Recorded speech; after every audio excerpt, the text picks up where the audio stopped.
పేరు దిలీప్. సంతోష్ పాల్ గారు SRP creations పై నిర్మించిన స్వాతి ఐ లవ్ యూ సినిమాలో వన్ ఆఫ్ ది హీరో నటించాను. అందరూ కోఆపరేటివ్ ఆర్టిస్టులు, సాంకేతిక నిపుణులు పనిచేస్తే ఎలా సినిమా ఉంటుందో అదే స్వాతి ఐ లవ్ యూ.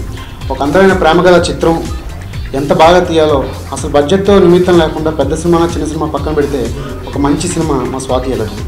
అలాంటి సినిమాని తెరకెక్కించే ధైర్యం సంతోష్ పార్లవర్ గారు డైరెక్టర్ చాలా కొద్దిమంది మాత్రం చేయగలరు.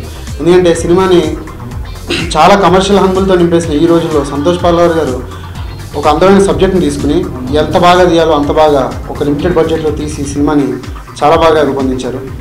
థియేటర్లో నుండి దొరికితే తెలియదు కానీ సినిమా బాగుంది. ఇంతకుముందు మేము ప్రివ్యూ చేశాము, చాలా బాగుంది సినిమా. సినిమా కాన్సెప్ట్ గురించి చెప్పాలంటే ప్రతి ఛానల్లో ఒక యాంకర్, ఫీమేల్ యాంకర్, ప్రతి ఛానల్లో మన ఛానల్ టీఆర్పీ పెంచడానికి, మన ప్రోగ్రామ్ హిట్ చేయడానికి సరదాగా అందరితో మాట్లాడుతుంది. అదే ఈ సినిమాలో జరుగుతుంది, మన ఛానల్ టీఆర్పీ పెంచడానికి. కానీ ఒకరోజు ఒక అబ్బాయి ఆ అమ్మాయితో డైలీ ఫోన్ కాంటాక్ట్లో ఉండి హాయ్ అండి స్వాతి బాగున్నారా అని ఒకరోజు ఆయన మనసులో మాట బయట తీస్తాడు. ఏమండి మీరంటే నాకు చాలా ఇష్టం అండి. అమ్మాయి కూడా సరదాగా మాట్లాడి, ఎందుకంటే లైవ్ షోలో ఉండుట్లా అమ్మాయి ఏం అనలేకపోయాను, హాయ్ అండి, ఓకే అండి, మీరు కూడా మీ వాయిస్ కూడా చాలా బాగున్నాయని. అయితే ఒకరోజు ఆ అబ్బాయి చెప్పిస్తాడండి మీరంటే నాకు చాలా ఇష్టం, ఐ లవ్ యూ. అమ్మాయి అప్పుడు కన్ఫ్యూజ్, ఏం చెప్పాలో అర్థం కాక ఐ లవ్ యూ రా కానీ ఒకసారి రా కలుతుంది కదా.